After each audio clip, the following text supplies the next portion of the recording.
In a world where zombies, ghosts, serial killers, and vampires all exist, it's Nico, Brian, Mike, and Dustin, and they are all that stand between you and the films that could end the world.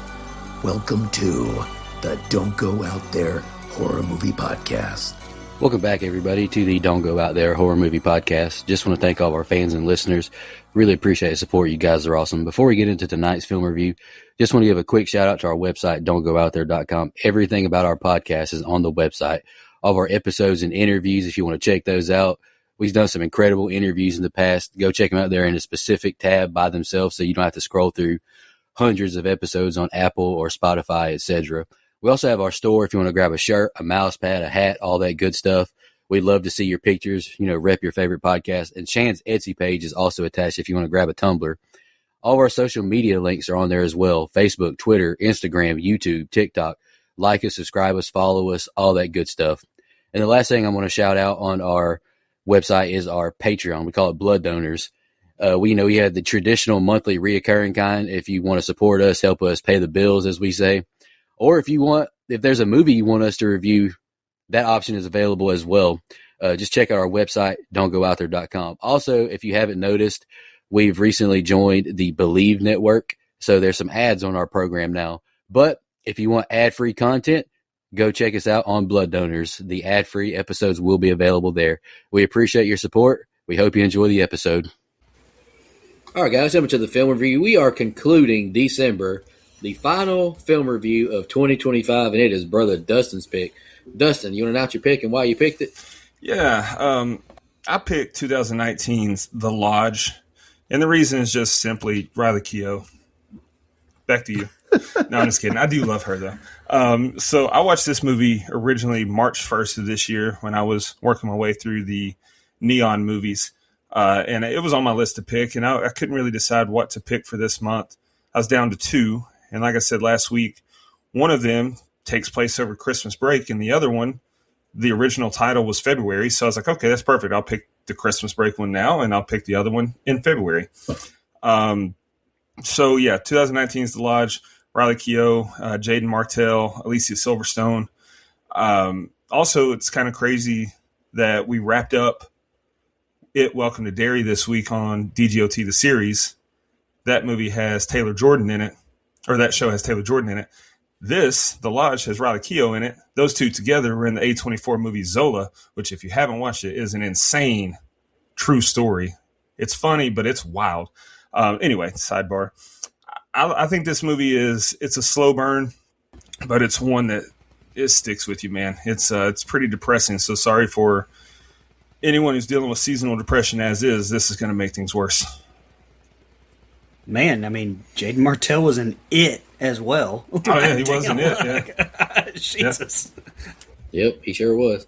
All right, I'll go next. I have heard of this movie. I've seen the thumbnail on HBO Max previously, but never watched it. So this is my first time watching it, doing my notes and all that. Man, this movie, it's definitely make you feel some type of way, and it'll stick with you. It gave me some other vibes to other movies too, like Late Night with the Devil, just with Ingrid Torelli's character, and I got some Hereditary vibes as well with the dollhouse, the bleakness. But I thought this movie was pretty unsettling, and it made me feel some type of way. And it is a slow burn, but I never really got bored with it. I thought it was a very unsettling, good, well-made movie. Yeah. Wait a minute. I think I watched The Loft. I think I watched a different movie. I'm just kidding. Inside joke. I've been fucking with Dustin. Look, you're right. This movie is depressing as shit. Now, I mean, it hooked me, and I'm doing scene by scene, so I'll say here, I texted Dustin after things kind of started going crazy the night that they used the gas heater, and I was like, did they all die there? Just kind of talking to myself because I was trying to figure out the movie. But later on when Aiden says that, same thing, I was like, oh, never mind, because there's no way it would have been that easy. Bottom line, the whole thing, the father's to blame here, all the way around. And I'm sure you guys will get into it. The whole thing is his fucking fault. From fucking a former messed up cult member to adultery to not raising your kids right to abandonment. Fuck this guy, man. God damn. Adultery is assumed. Okay? It's assumed. say it's pretty fully implied. I mean, No. they're not even divorced. Yeah. We don't know, like, you know, they Time doesn't kids stop. hate her because of a reason. I'm pretty sure it's very much implied. All that step they had- parents are hated. No, they're not. I promise you. A lot are. Incorrect. A lot Well, are. I mean, a lot. There's. I mean, maybe.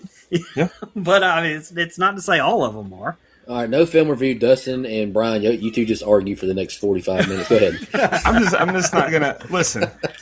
All right, here's my stance on the subject. I'm not blaming Richard. He traded in the '94 Accord for the. Stop. Okay, I won't say that. I won't say that. I'd like to I'm have not blaming Alicia him, though. Silverstone on this show someday. God damn it!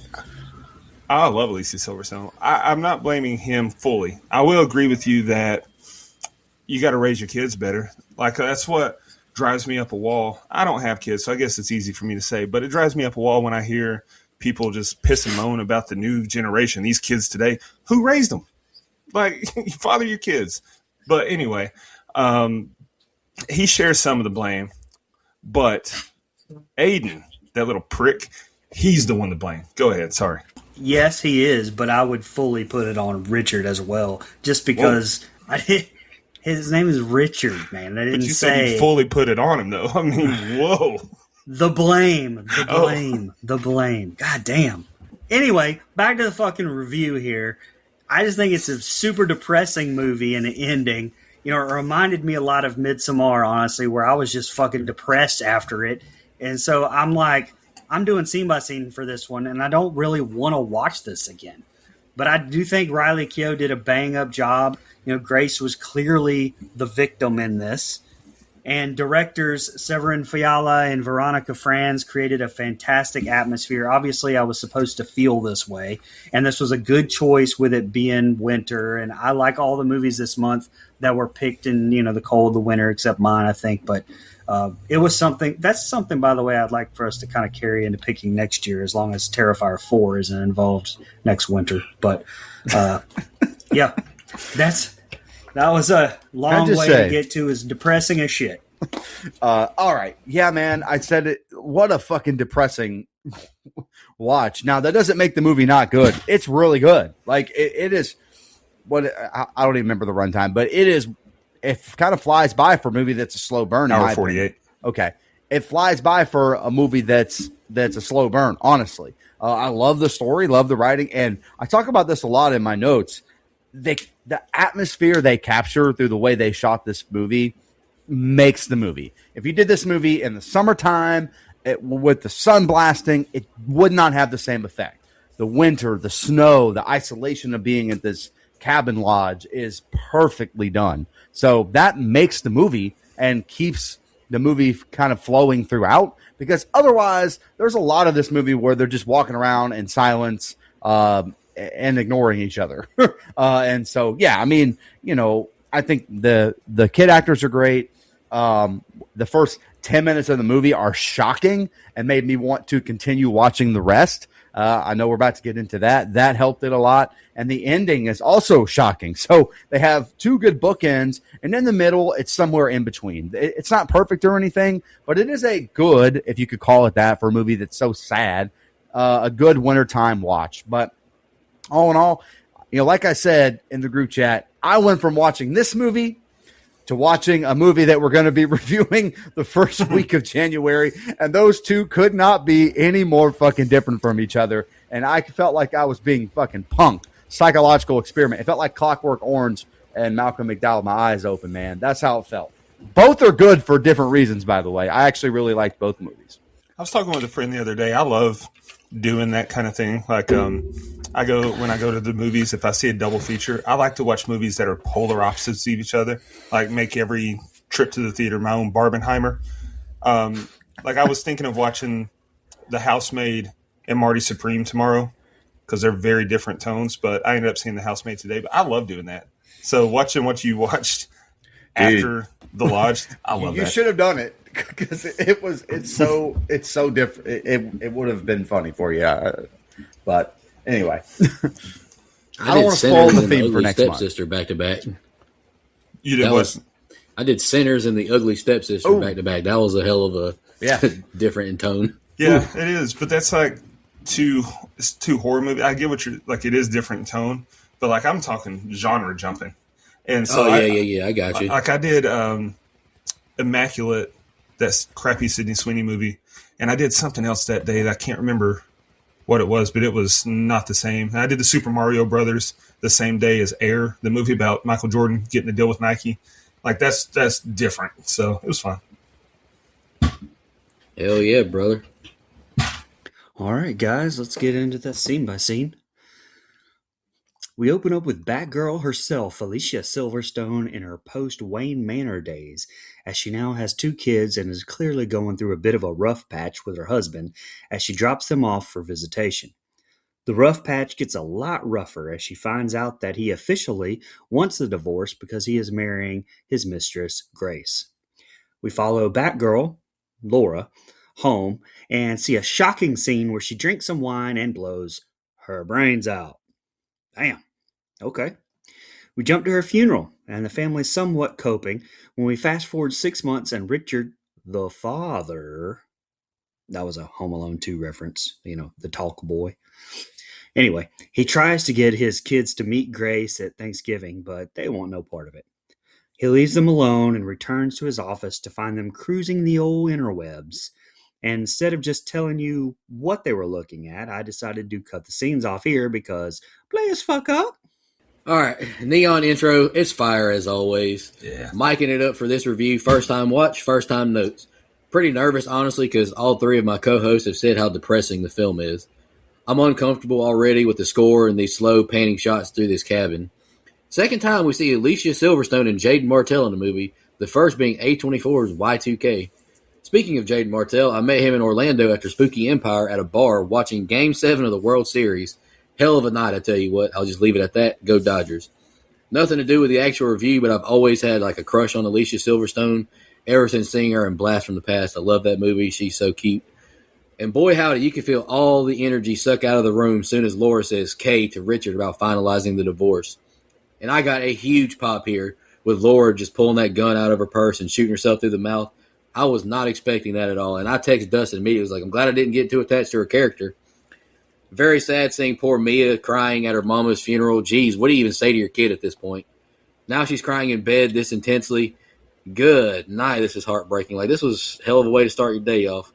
Why would Dad think his kids want to spend this kind of time with Grace around Christmas with what just happened to their mom? I just don't understand it. Another thing, why are there turkeys just hanging around outside this house? I'm assuming is maybe Thanksgiving, but who the hell hangs like balloon turkeys or figure turkeys around? I thought it was weird. And boy, howdy, this has been a hell of an opening. Mama Alicia commits suicide. The kids figure out Grace, ironic name, is the only survivor of a mass cult suicide. What did you pick, Dustin? Wait, what? That damn mute button. Hey, motherfucker, I can hear you. Oh, No, I that thought I was muted. that wasn't the mute button. That was actually my notes this time. Sorry. First of all, just like Dustin to pick a Neon movie, so I knew we were in for a weird one right off the bat, as soon as it goes. And like Nico said, first time watch, first time notes, baby. That's how I did it. But anytime a movie, and I'll talk more about the dollhouse later, but anytime a movie involves a dollhouse, there's obviously going to be something weird or freaky going on. And I have more to say about that, but it comes up later. Alicia Silverstone in this fucking movie, that's what I'm talking about. I hope she stays around for the entire thing. Let's tune in to find out. As if, that's a clueless reference, Nico. This apartment that the guy lives in is perfect. I'm going to be honest, okay? Like this, if you were a single dude, no kids, this little loft apartment thing that he lives in, that's a sick pad, man. That's all I'm saying. And I am uncomfortable because, like I mentioned earlier, the way that this movie is shot, it makes me uncomfortable. And the tension in this room, which you can tell without the two even speaking, that there's going to be some tension between the two parents. These are clearly two people that are on their way out from dating each other. And you get that impression pretty quick. Now, my man kind of, fiddle fucks around. He stutters more than I do in a normal day, trying to get to the point where it's like, hey, I want a divorce. I want to finalize this. I'm going to marry somebody else. But its delivery is great. Like I was like, oh, okay. And I think Alicia Silverstone's reaction is you kind of don't know what's about to come, but you know something bad's about to happen for sure with the way her reaction, and just a shocking scene with her. You know, just totally caught me off guard. And when you look at the cast, I was not expecting her to be gone within the first 10 minutes of the film. Like, just totally took me aback. I was, whoa. And they showed it very graphically, the suicide. And I'm like, whoa, that was not what I was expecting. Just a crazy scene to take place this early into the movie.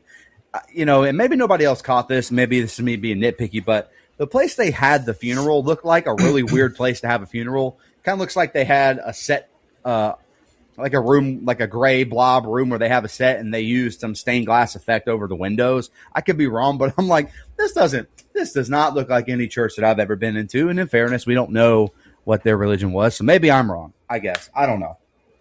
You mentioned the crying, Nico. This girl does a great job of crying in this movie. Like, she makes you feel awful for her every time she sheds tears, in my opinion. Like, it is the worst. So she nails her part for sure. And, you know, good job being a big bro, staying with her overnight. That would have been tough. Now, this isn't a lot of time later on. This happens sometime in the spring where it's sunny and nice.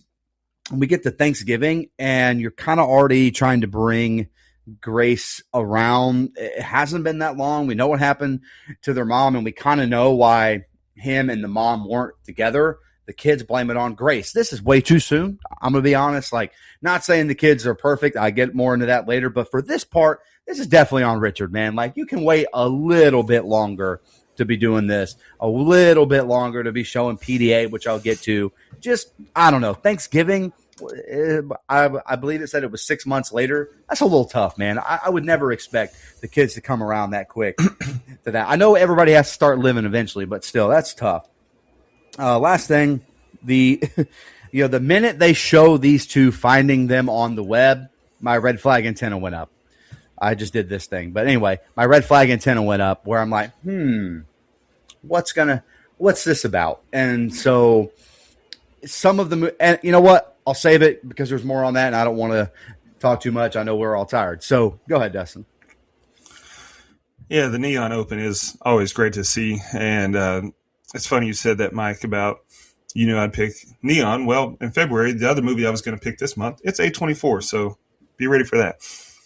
I think this movie just completely nails the tone and atmosphere aspects of filmmaking. And it's that way from the opening shot. The color grading, the score, that opening scene, like it set the tone and it doesn't let up. Also, great acting from Alicia Silverstone. You can really feel her sadness and the weight that's on her shoulders in every moment. And her chop suey was so sudden. But the signs were there. But it was still shocking because of how she did it. You know, she put on the happy face for her kids, but when they weren't there, we saw she was really going through it. It's a very impactful scene and very effective how they show the quietness in other rooms in the immediate aftermath of what happened. And I know it wasn't supposed to be funny, but Mia's balloon being weighed down by that doll and not flying off, it was kind of funny. Like, I don't, you know, it's just one of those things, like, you want to do this as a kid. You want to do this emotional, sentimental thing at your doll, and you just lost your mom. And it's like just another thing that won't go right. Really good stuff with Aiden and Richard when Richard told the kids the plan was to go to the mountains. Very believable interaction. Now, I'll say, in Richard and Grace's defense, we don't, you know, I'm not assuming that the first time they met her was right now. I mean, he told, I can't remember her name, Alicia Silverstone's character, the mom, that he was planning to marry her. So I would imagine they've been around her before. It's not like this is a brand new thing. So I get it. It might be a little soon to say, hey, we're going to the mountains. You're going to spend some time with her. Might be a little soon, but I'm assuming that they've met. So cut them some slack there. And also, time does go on, or life does go on, man. You was already planning on marrying her, and look at her. I'd want to get married to her as quickly as possible, too. And what Aiden found about Grace online, he does have every right to be suspicious. Major red flag, like you said, Mike. She's a ticking time bomb of crazy. Although most women are, some are more cause for concerns than others, like her. This is a very solid open, albeit very depressing.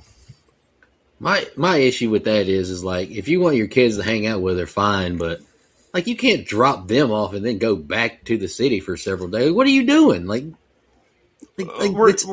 We're assuming that they're all going to be living together soon.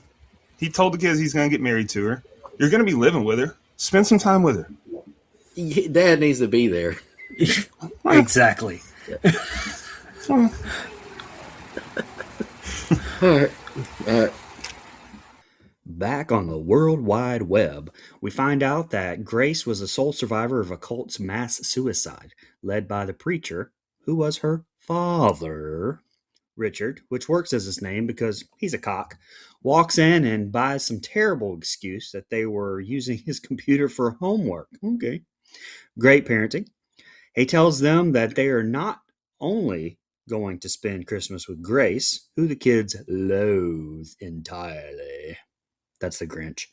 At their remote Massachusetts lodge.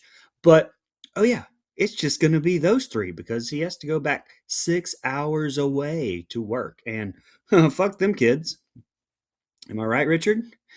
We get to the lodge and the kids are assholes to Grace, and dickface Richard doesn't correct them even once or defend her whatsoever to them.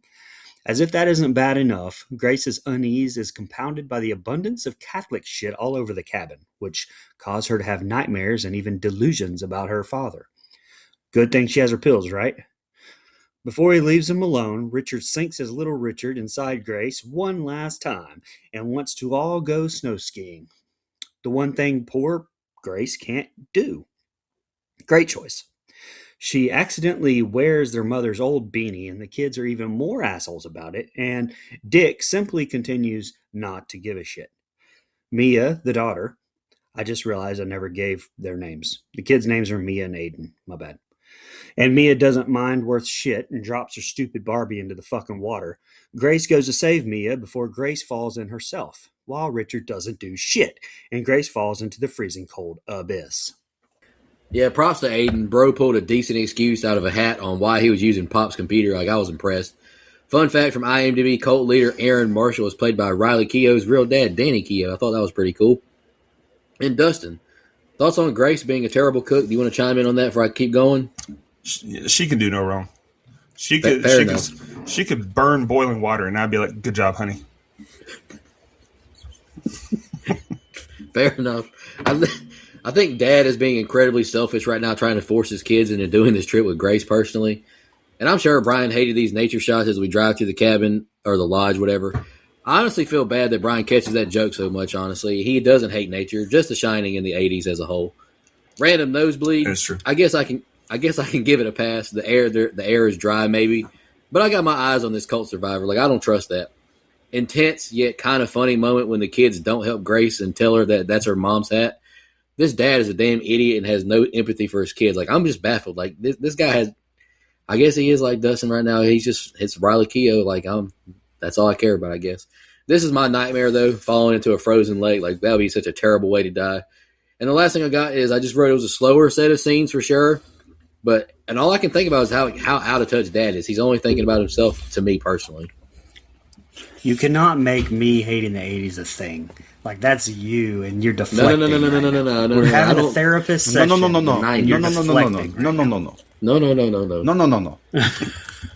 Fucking love I'm the only one Zohan. that likes movies from other decades. That's not true. No, okay. I love some movies from the 2000s. Shout out to Nico. I'm the only person that likes movies from before 1960. That's true. fair. That's also true. No, that's probably It's not true at all. I'm still here. Oh yeah, well that was your prime though. Like you saw here we those go. movies I in know the I'm theater. setting Yeah, you myself were up going for to this. the I knew hop. this was coming. Down at the Fizzy Pop and getting a milkshake with your best mate, weren't you? It's your turn. It's your turn, Michael. The movie American Graffiti was a biography about Brian's life. Again, the video they find about, her background is a little too convenient, but it is the internet, I guess. The interwebs, however Brian wants to say it. I mean, this video being on American Online, on Frank Gore's internet, is a crazy thing. But this was scaring me off. Like, the minute I found that, I don't blame these kids. Like Nico mentioned, man, come on. I'm just supposed to trust this cult survivor, the only one to survive. Red flag, by the way. I think it's suspicious at best. And when you're that age, you The thing that sucks is we're all talking about the dad being selfish and everything. You don't really have a choice. You're going to the mountains of grace, whether you like it or not. So you might as well buckle in and pack up, boys. That's what I would say. So I want to take a few minutes to talk about the dollhouse part of this film here. I understand why it's there. I do. I don't know if I really think it's used great. Like I know it kind of like shows us what's happening and what will happen. And it's cool transition shots, right? But I don't know if it serves the purpose that it's trying to make it serve, or I'm really stupid, which is also an option as well. Now, we talked about not blaming Richard. Guys, come on, Dad. PDA in front of these kids? Come on, dog. Bro, if that was me, those kids better go to the other room. Come on, man. See, that's what I'm saying, though, man. That's you. In the words of Michael Jordan, that's you because you never fucking won anything. I'm just saying. I mean, these kids just lost their mom not that long ago. Now, I'm going to give wait, really quick. I love the look of this lodge, by the way. I think the cabin is awesome. I'd fucking stay here to get away from everybody. Whoo, up in the mountains, way all the trees around, snow, wood, wood, everything. Love that. It looks awesome. I just think the PDA was a little much, by the way. But I will say, I will give Grace a little bit of, quote, grace here, if I had to be honest. How was she supposed to know that was the mom's hat? Okay, so, that's the first time I'm going to be like, all right. I mean, she didn't know that. It was a hat. It was at the lodge. Could have been any fucking body's. It could have been Mia's. We don't know, right? So I feel like there's a little bit of grace to be given there for sure. I will say, even when Richard is there, I'm uncomfortable because I feel like, and I know this made Dustin mad, he's kind of a dick to Grace a couple times here when they first get to the cabin. It's almost like he knows that, quote, she's the one making it uncomfortable or the kids are uncomfortable because of her, and he treats her differently than I saw her do and that we see him do later. It's just odd to me, a little off-putting. Last thing, I also have a massive fear of falling through ice. I will stay away from that. Fuck that. I'm not going anywhere near that. At least she was saved because I thought these kids might let her die. I wanted to see where the movie would take that. If Grace drowned right here or froze to death because the kids didn't save her, well, they didn't save her. But anyway, go ahead. Yeah, the video they watched, that's very creepy and very inappropriate for that little girl to be watching. Shame on Aiden. And it wasn't the best scramble by Aiden, like the lie he told. Come on, you got to be quicker on your feet than that. Now, the first time I watched this movie, I went into it blindly, didn't know anything about it. So when I first saw Grace, my first thought was that Richard is the man. He had 90s heartthrob Alicia Silverstone and now has Elvis's granddaughter. This dude is a legend. Shout out to him. And Aiden, bro, why are you going to be upset that your dad's making you go to the cabin with your new stepmom? We've all seen those videos. Dad's got to go away on business. You're alone at home with the stepmom. Come on, bro. Put some stuff in the dryer. Check his browser history. Very ominous score as they drive to the lodge. Again, this movie just crushes the atmosphere. In a very uncomfortable dinner. Could cut the tension with a knife. Also, turn on some damn lights. It was way too dark in there. Does that bother anyone else? If I'm having a snack in bed watching a movie, that's fine. But when I'm eating dinner, I'll turn some lights on. I don't want to sit in the dark. Same. I will give Grace a lot of credit here. She is trying to bond with the kids. The early stages of being a step parent has to be an insane challenge. I mean, I will never know, but Godspeed to those who make the effort. I mean, she almost drowned and froze to death to save a stupid doll. I just simply would never make that kind of effort. And if you guys have a phobia of drowning in ice water, you should check out the movie that came out earlier this year called Dead of Winter. It's a pretty decent little thriller. Anyway, it's moving slowly, but do have a lot of positives and a great atmosphere, and we're building the story. I was not expecting to laugh this much during this review. I'm not going to lie. Cena 3, a Cena 3, a Cena 3. Bro just hit a rain dance? He did. Because everything has gone so well so far, that's sarcasm, Dickhead decides to leave for work, and before he goes, He shows Grace where his old fucking tombstone 6-shooter is and assumes that she doesn't know how to shoot it, never asks, and takes her to go shoot, which she's a crack shot. That's a Back to the Future 2 reference, Nico. Jumping forward a bit, we see a pretty foreboding shot of Grace standing on the porch holding her puppy dog alone as Richard drives away. She tries bonding with Mia, and it seems like it's going okay until Mia wants to show her dad the gift that they made and put it in, which is a tape.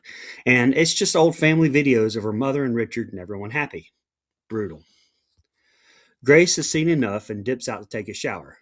And I'm not trying to be weird, but truthfully, Riley Keough, for the 8th time in her career up to this point, goes full frontal nudity for really no reason. And may I point out that you can tell she is a psycho because she doesn't even dry off when she gets out of the shower. Literally just wraps the towel around her waist, but still dripping wet like an idiot. She sees Mom written on the steam mirror and Aiden in the doorway, looking at some titties. Grace goes to sleep and has some more nightmares and wakes up and some of her shit is gone. And Mia can't find her Barbie doll, so she pops some pills to get ready for the day. I like these dollhouse shots. I wonder if they were inspired by Ari Aster's masterpiece, Hereditary, one of Brian's personal favorites. Don't let him tell you otherwise. I don't think I should go to the city. That's the first smart thing the dad has said all movie. Like, yes, no, you should not go to the damn city. Stay here. And Dad loses me again. Are we forgetting Grace is a cult survivor? I don't know her enough to leave her with my kids and a gun. What the hell is this guy thinking? I don't know what's to come later in this movie, but as of now, I'm giving her credit this time, Dustin. I appreciate Grace trying to make an effort with the kids. I do agree with you. Creepy peeping Tom action here as Grace gets out of the shower. Come on, Aiden. Not cool at all, but kind of like Dustin mentioned. I mean, I don't know if I've seen these videos he's talking about, but I get where he's coming from. Huge jump scare here with his horrible sounding piano noise. I had headphones in watching this, and it scared the hell out of me, so big props to the movie. And I can't even fault Grace for popping pills. These kids are mean as hell so far to her. Not much note taking, but I feel like a really ominous buildup, and I'm getting unsettled. You guys are disgusting. What are you talking about? Disgusting. First of all, Disgusting. before I forget, because I don't have it in my notes, Nico, you said you wouldn't leave a former cult member alone with your kids and a guy. Like, he's marrying this girl. It's not like it's a stranger. He's vetted her. He feels like he can trust her. Otherwise, he wouldn't be marrying her. Unless he's marrying her for the reasons that I would marry her, then I don't care. Do whatever. What are those reasons? She is gorgeous. She is Elvis's granddaughter. Come on. You know, they leave this fireplace on all the time. I'm not saying you don't do that when you're like at a cabin, but does this place have real heating? Like actual heating? I know the power goes out later, but still, anyway, fire going all the time. I don't know if that would be warm enough to warm that whole place up. It's a pretty big place. If I were Richard, you said something smart here, Nico. I wouldn't leave. Hell no. That's the smartest thing this man has done yet, and he hadn't done a whole lot of smart things. I know, except for be with Grace. I hear you. I got it. Okay. I hear you. But outside of that, this is a very rare set of scenes where, to me, not a lot happens, but a lot still happens. I had no other way to describe it. The cold shoulder that the kids are giving Grace, even though she is making an effort, which feels like a genuine effort to get to know them, to hang out with them, to spend time with them. There's some genuine effort there, and the cold shoulder they give her is really uncomfortable. Like, I really hate it. And this dog goes through hell. He becomes a dog sickle later on, man. It's a tough time for the dog. Man, tries to hang up Christmas decorations, and we don't know. Maybe that's something they did with their mom, so that's always going to be tough. I mean, I just couldn't imagine being her in this situation. It was clear, though, and this is when I meant my red flag antenna went up, which was these kids weren't on the up and up. They were there to parent trap her ass, to fuck with her. And I'm like, this is looking a little funny. The minute Mia starts being nice to her and starts talking to her, I'm like, this isn't whatever. I don't think this is going to go the way I thought it was going to go. And then they play the whole movie montage for her with their mom. That was fucked up. That's fucked up, man. I would not have done that. That's a crossing the line, in my opinion. I mean, come on. We all have to be in this house together. We might as well make it the best we can, I guess. And Dad did say she was a bad cook. So I also would not have been super excited to come out of my room when she's like, I'm going to make something to eat. I don't know, man. I probably would just pass on that and get some snacks later too. So I understand. Now, a woman making a sandwich in 2019, no fucking No fucking way. I don't believe it. I don't believe it happened. It didn't happen in 2025, so I doubt it happened in 2019. The watching in the shower thing, man, come on. I get it. I've never seen those videos that Dustin's mentioning personally. But, I mean, clearly Aiden has, right? I mean, we know he has experience with the internet. We know that. Saw him, quick search. That's all he had to do. So maybe he's seen the videos. Maybe he was trying to recreate what he saw on the internet, which is why you should leave your kids off the internet. It's dangerous for them. Very dangerous for the children. Anyway, last thing, these shots that are in the dark, basically all in the dark, really do add a lot to the overall atmosphere of this movie. Like I said it in my open, the way that they make this movie keeps it so much more interesting than the actual plot of the film, which is not bad by any means. Just like, man, I love the way I love/hate the way this movie makes me feel, and that's I think it was very effective. Yeah, I don't have a lot on this set of scenes. It's slow moving early on here, but not in a bad way. We just see their days develop and Grace bonding with Mia. I thought that was a good choice to show that she's putting in the effort. Mia's clearly responding to it somewhat. And look, I can't even blame Aiden for peeping on Grace. She is a looker. I don't condone it, but I understand. More good stuff from Grace helping Mia look for her stupid doll, applauding the effort again. I mean, come on. How much better of a wife and stepmom could anyone really be? Not much really to take notes on here, but it's not a knock. It's just kind of slow. This is impressive. Unreal. You're bouncing on it like I did James 1 and Conjuring. Good night. If she had one, I would. This is insane. I don't know what just happened. Nope. We open up with Grace leaving Dickface a voicemail, lying about things being great there at the lodge, and is making a sandwich. Aiden is a dick, but Grace calls him out and chastises him for peeping in her in the shower. The three of them sit down to watch The Thing on TV, and Aiden prepares Grace a cup of cocoa, and she pretty quickly falls asleep. During which they decide to use a gas heater indoors, and Grace wonders whether it's safe. After another nightmare, she wakes up the next morning and everything is fucked up. Her belongings, all her clothes, her pills, and even the dog are missing as well. You go out there and you find that fucking dog. That's from Billy Madison, Nico. Anyway, all that shit's missing, as well as all the food and the Christmas decorations, while the nun pictures are hung back up. The generator's gone out, supposedly leaving all of their cell phones dead, and Grace suspects the two assholes are messing with her, but finds their belongings are missing as well, and notices the clocks have advanced to January 9th. Grace goes to sleep in another nightmare, but this time unmedicated, and starts hearing her father say, "Repent!" as we head to the next set of scenes. What do you think, Nico? This house in the snow is so beautiful. I would not want to live where it snows a lot, but this would be awesome to visit. Aiden, I get the distance he's creating with his mom's death, but Grace seems like she's trying, and he is being he's being difficult. Although I can't argue with Aiden and him saying, "Why would I want to talk to you?" But hell of a rebuttal from Grace. You just want to watch me in the shower. Can you? And Brian's been sending me so many of these Eastbound and Down videos. Can you feel the tension in the air right now? I know I can. The Thing, hot take, incredibly overrated movie. I said it. I don't give a damn. That movie is not as good as everybody makes it out to be. Nico hates the 80s. John Carpenter mostly. I would have mic'd myself if I was watching that movie and the painting just fell out of nowhere. Like, that would have terrified me. But then again, Grace is a cult survivor. She probably brought the devil with her and caused that herself. You would have what yourself? Mic'd. I would have mic'd myself. Oh. What does that mean? There was a story that you were going to tell at his wedding. Did you want to say it? We can move on. We'll just move on. Yeah, I'm trying to eat over here, assholes. God damn it. Can't even defend myself. Me and Grace are totally different people, I guess. She must like getting ice cold water.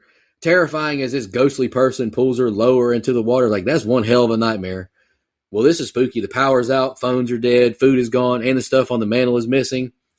Grace is the cult survivor, but she's blaming them. Yeah, all right. Loving the crash out from Grace. Ever since Shane and The Walking Dead, I've grown to love watching people crash out. It's one of my favorite things, especially dad crash outs on TikTok. Those are hilarious. As of now, my early guess is Grace is throwing all this stuff into the lake or something as she sleepwalks, or the devil controls her, possibly by the demon Bathsheba. This is turning into quite the nightmare. No power, food, and the roads must be closed for days. Yikes. The film is doing a good job so far at making me feel like I'm losing my mind as well with Grace. Like, I really feel like I was going crazy. Repent appearing on the mirror in the steam was very spooky. And more spooky sightings, all these snow angels outside. Grace, you need to go find God. I thought this was a good set of scenes. Stop mentioning demons by name. What, Bathsheba? Stop. Oh, sorry. Bathsheba. Anyway, another movie where the snow is its own character, and I love that, right? And by the way, I know what I just said about this woman's cooking, but if a woman offers to make you a sandwich, you might as well just fucking eat it. That's all I'm saying. Especially Grace. Anyway, I knew they were fucking with her after this interaction, though. The cold shoulder, the attitude that he caught after seeing her in the shower, things like that. To me, that was all part of the plan, to come off like a creep, to get her to kind of reach out to him. That's the way I took it. And again, he's just a little too suspicious. Definitely wouldn't trust that hot chocolate as well. Little girl does a great job of being fake, sick, cold, whatever the fuck that she's doing. So this is clearly all a prank. Now, pranks sometimes don't always work out the way you want to, and I had a feeling that's the way this was going to go. The gas heater thing, I was saying the exact same thing to myself, Brian, which was, oh, man, this house may explode. Everyone's probably dead in real life. Like, come on, man. Like, have a little common sense here, guys. They leave a still shot of the movie Jack Frost with Michael Keaton, where he dies and turns back to life as a snowman that helps the sun. That movie fucking sucks, pal. That is one of the worst Christmas movies of terrible. Oh, it's god awful. That is one of the worst Christmas movies ever, man. Jesus Christ. Michael Keaton, for all the good that he's done, that's one of the stinkers. Everyone's got him. It's okay. I think it won like 6 Razzies. So shout out to that movie. The movie does drag for a little bit here, and I think it's only because I've kind of already on to the game where the kids are definitely fucking with her. Full stop. There's everything's put up. The decorations are put up. Power's out. The water's got, like, all that stuff is clearly a setup by the kids. Now we get to see her descent into madness, which I think is good, but this is one big gaslighting prank. And so making her feel crazy, I get Parent Trap style prank, but this is about to be a bad case of fuck around and find out. Also, you don't want to go get a snow pot full of snow and melt it and use it as your water. I know that's like last resort stuff, but snow is typically pretty gross and full of all kinds of stuff. So definitely wouldn't recommend that. Repent in the mirror was a nice touch. Wonder how we pulled that off. I thought it was a really good set of scenes. It started to kind of get into stuff actually kind of happening around the house. Yeah. Aiden has some nerve. She knows that you peeped on her. You pulled a George McFly in broad daylight, and now you want to cop an attitude? That is bold, my man. I will say I wouldn't trust that hot chocolate, Grace. This kid has been a prick to you the entire time. Why would it be nice out of nowhere? That doesn't happen. Very surreal scene with Grace's dream, and then she woke up and nothing worked in the house. Like, I definitely thought they were all dead here first time watch. Empty fridge, heater missing, power off, water out. Makes sense, yep.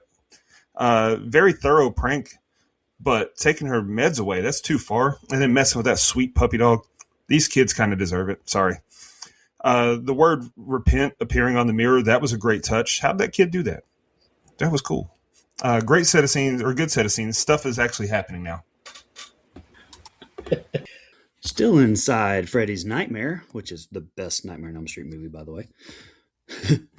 Grace sleepwalks to the kids' room, seeing the night that she found all of her cult members dead, and this time is woken up standing over Aiden's bed with the gun in her hand.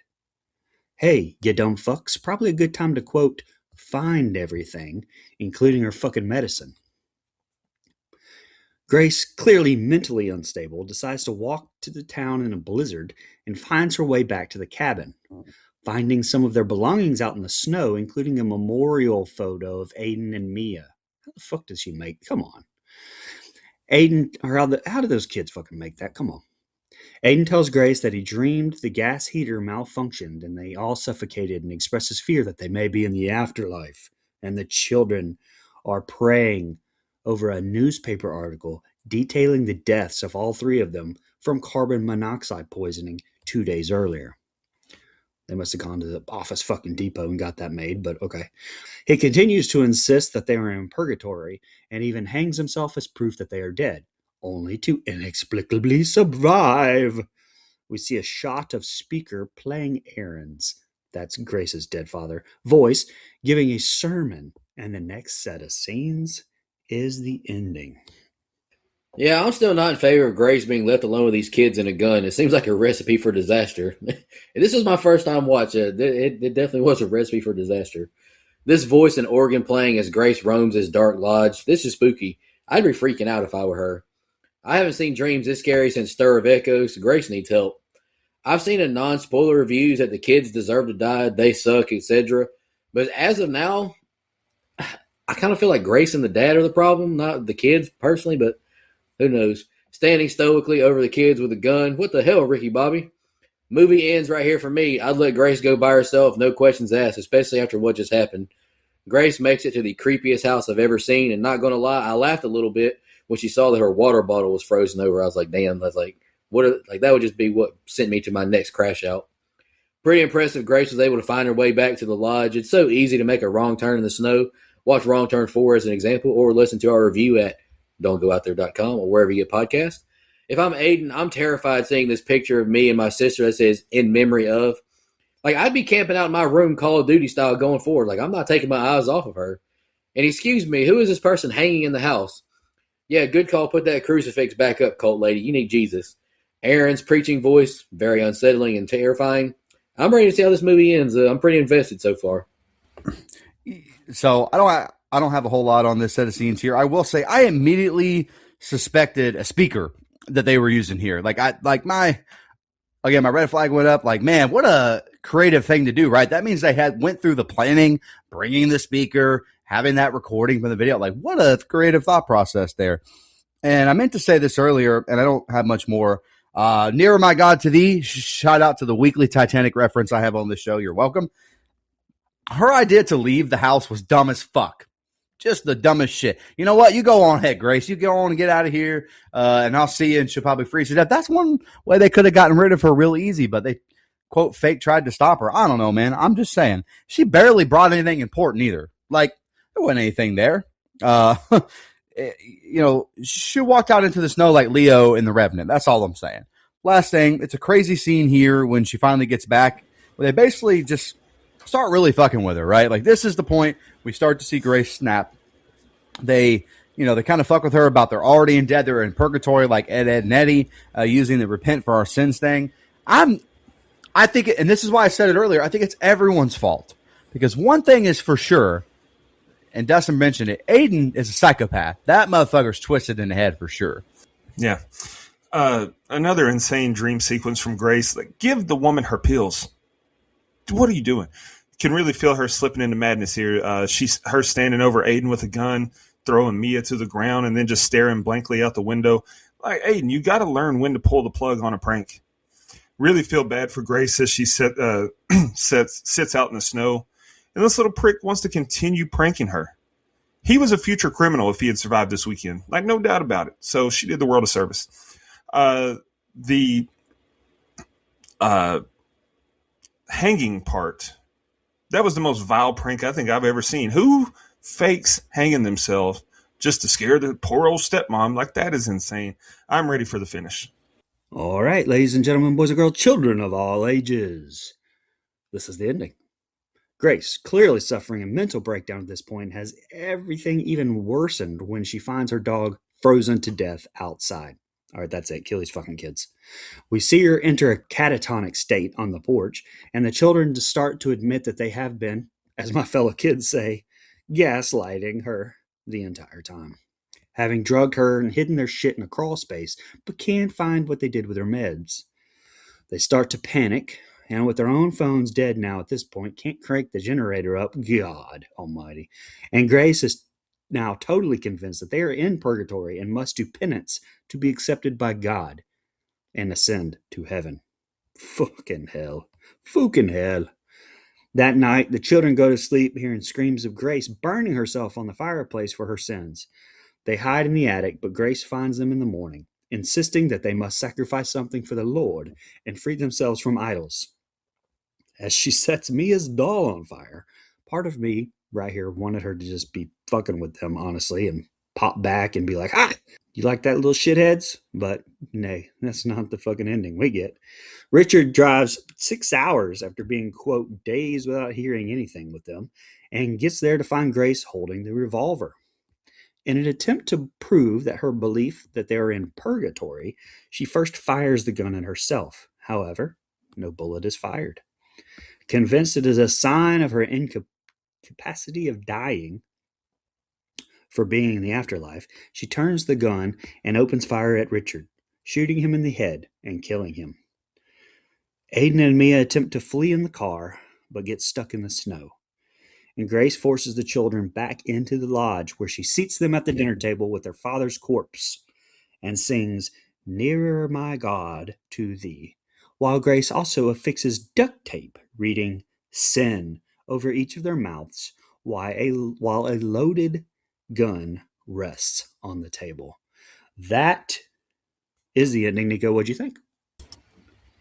Okay, what the hell is going on? How are these kids in obituaries? Is this a figment of Grace's imagination? How long have we been in this lodge? 5 weeks? 2 days?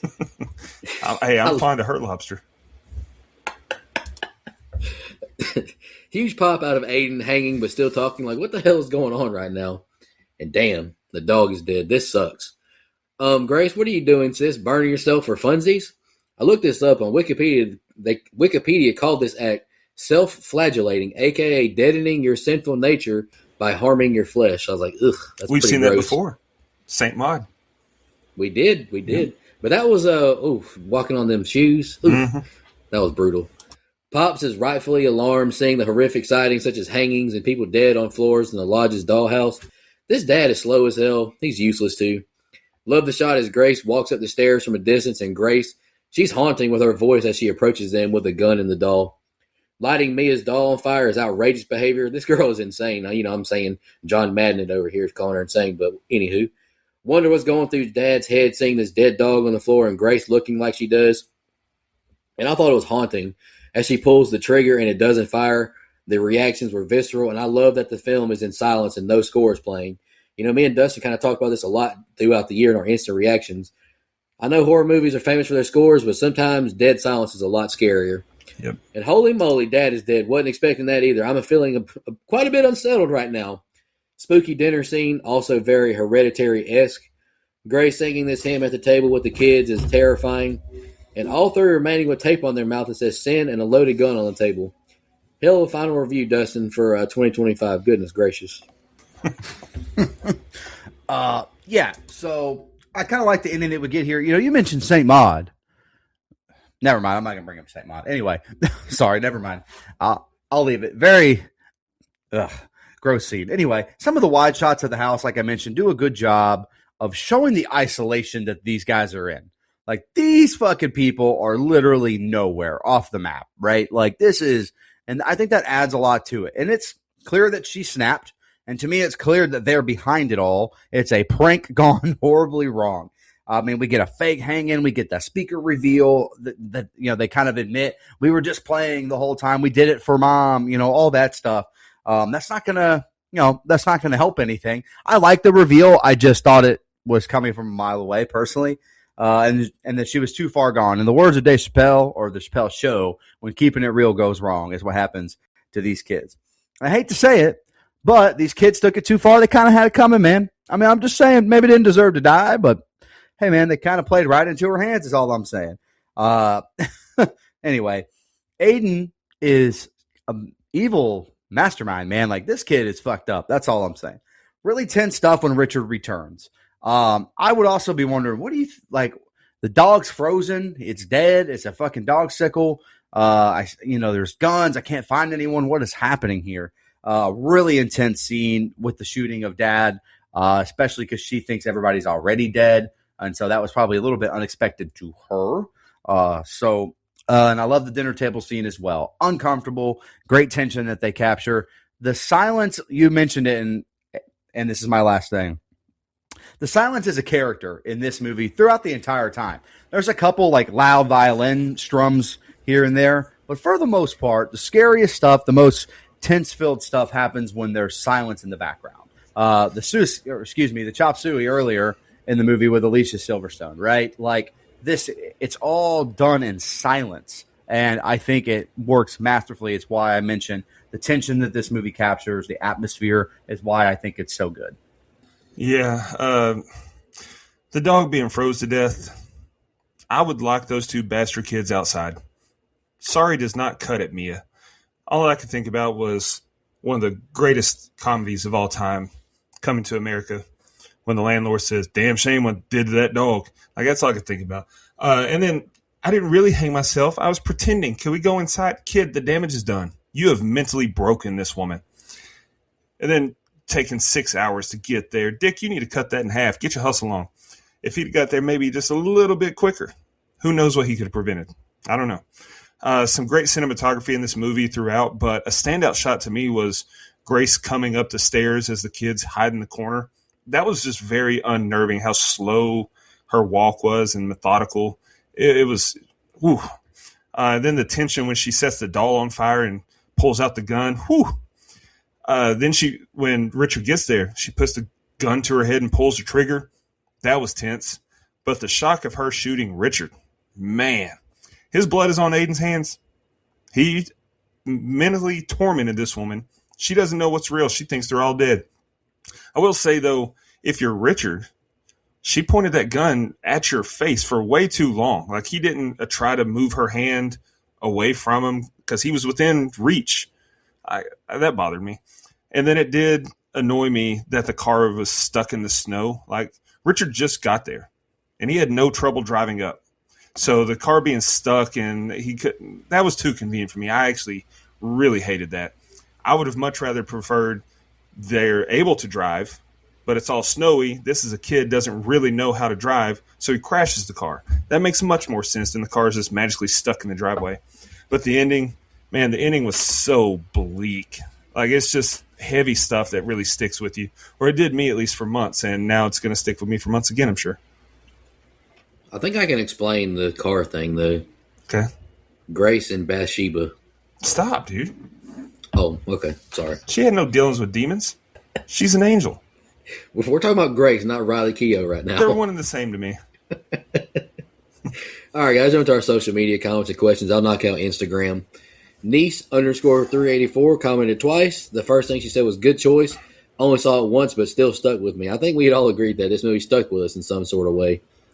And the next question she asked is, my question would be, would you guys do what the main character did and date a woman who used to be part of a cult and expose her to your children? To quote the great Cat Williams, hell no. But thanks for asking. If it's Riley Keough, yeah. Florence Pugh? Yeah. Scarlett Johansson, yeah. Fair enough. Random TikTok girl with tattoos and black hair? Hey, keep that between us. I tell you who my dream girl though is. A girl with black hair, tattoos, who owns a hot dog cart. Whew.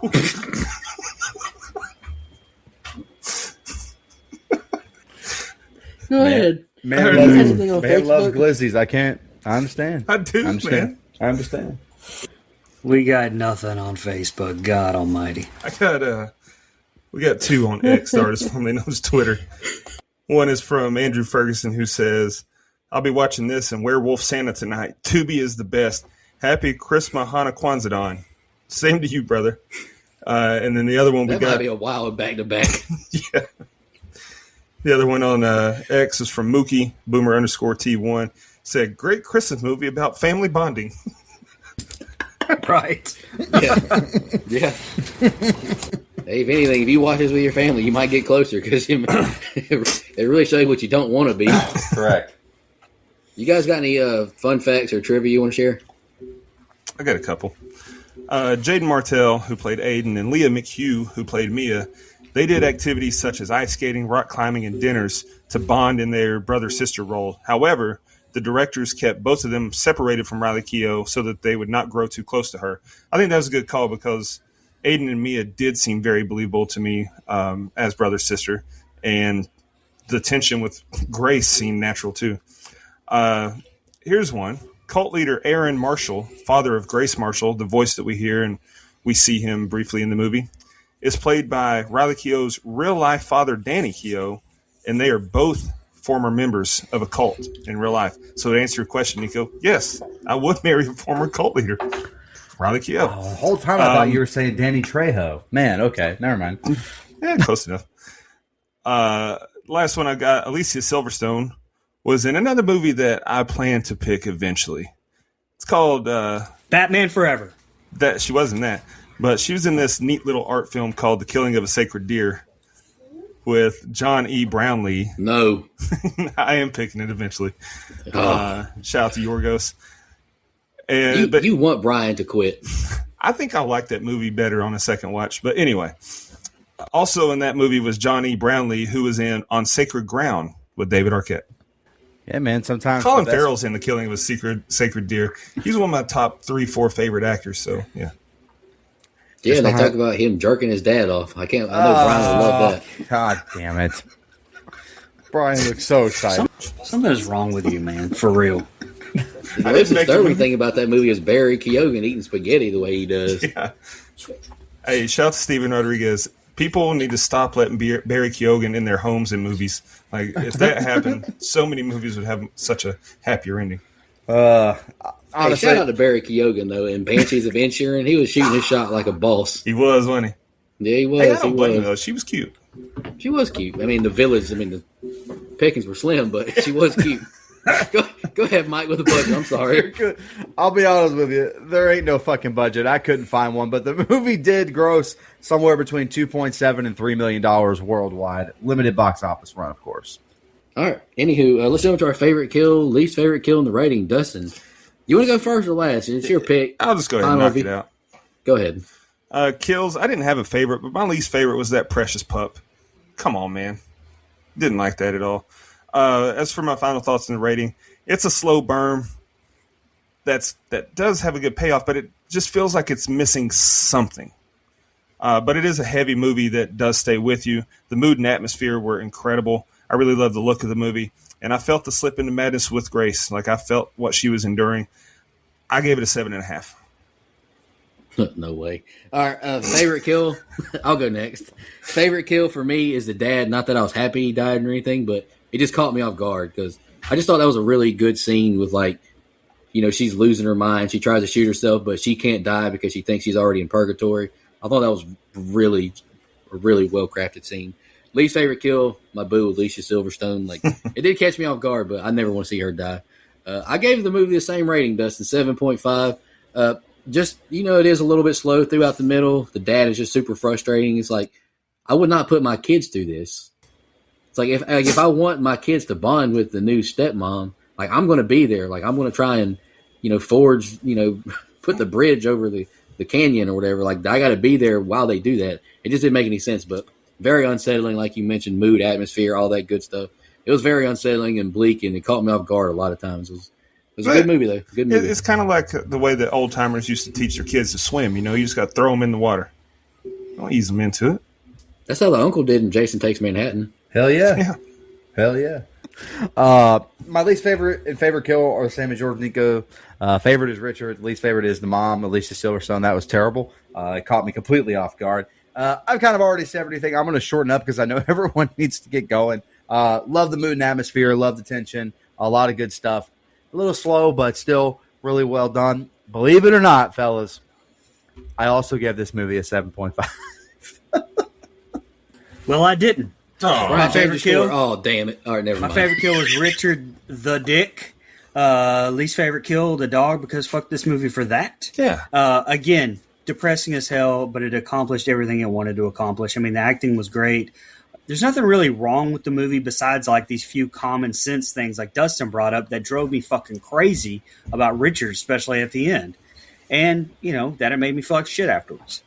Did I like it? No, but I wasn't supposed to like it. Honestly, I feel about it like I did Midsommar, but I'd much rather watch this movie than that one, and I'm going to give it a 6. You need to watch that 3-hour director's cut. You would love that movie. I will fucking kill myself. I'm going to pick it. You already fucking did. You guys already did that. No, I want you on it. Pause. Whoa, you guys already. Whoa. Safety. That gives us a composite score of a 7.125. IMDb has it at a 6.0. Letterboxd 3.1. Rotten Tomatoes, 75% of critics gave it the old thumbs up. And Brian, I just want to point out that what you basically just said was, did I like it? No. No, it's not. But it's pretty good, basically. though. No, It's it's the not same basically thing. what I said. It's not the same fucking thing. Same thing that you got mad at At me least for I saying. knew what. There's a difference in knowing what the movie's even about. We're gonna have an episode where you two I don't just even know argue what I watched. for 35 minutes. That'd be. I'll tune It'll in for the whole probably thing. be the killing of a sacred deer. That's probably what it would be. Just us arguing. God, if it wasn't about the strange thing about Johnson's Johnson, then it won't be anything. That was the worst fucking thing. Oh my god, dude. No, not Well, I quality mean, wise. It was the good. killing of a sacred deer is kind of like that movie. It's just 2 hours long. Fan fucking tastic. Yeah. Can we end this? All right. Say goodnight to Canada for God's sake. All right, shout out our blood donors. Really appreciate y'all. New legendary blood donor, Steve Schmidt. Don't know his movie choice yet, but looking forward to it. Camper level reoccurring, Nina, Michelle Mirza, Steve Schmidt, Matt from the UK, and Anthony Andrews.